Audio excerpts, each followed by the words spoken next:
Considérez comment le psalmiste venait à la maison de Dieu, avec un cœur bien disposé et non par contrainte. Beaucoup de croyants n'ont aucun désir d'assister aux réunions. Certains sont entraînés par leur mère, d'autres par des amis et certains par leurs enfants.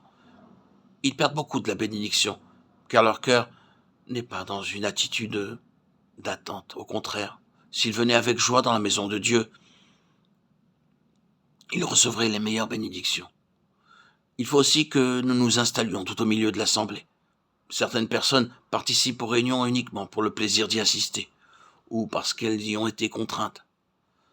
La dernière place leur suffit amplement, car il leur est ainsi loisible de s'en aller lorsqu'elles en éprouvent le désir. Installez-vous donc au milieu de la salle et prenez pleinement part à chaque partie du culte. Alors vous obtiendrez beaucoup de joie et de force, et vous croîtrez spirituellement. En entrant ainsi dans la maison de Dieu, nous sommes introduits dans l'expérience de l'autorité du trône de Dieu. Car là sont placés les trônes de jugement, les trônes de la maison de David, psaume 122,5. Dans la mesure où nous prions ensemble, nous pouvons invoquer l'autorité divine pour lier Satan et sa puissance. Nous ne pouvons exercer seuls cette autorité qui est confiée à l'Église dans sa totalité. De plus, lorsque nous venons à la maison de Dieu, notre paix augmente et nous prospérons dans nos voies. Que la paix soit dans tes murs, la prospérité dans tes palais, psaume 122,7. Si dans l'assemblée nous assumons notre part joyeusement, fidèlement et régulièrement, notre paix et notre prospérité seront multipliées.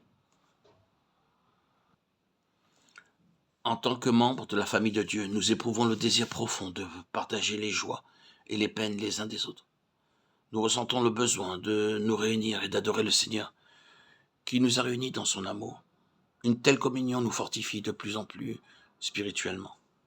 Ayant fait cette expérience, David dit dans le psaume 122:1 « Je suis dans la joie quand on me dit « Allons à la maison de l'Éternel ».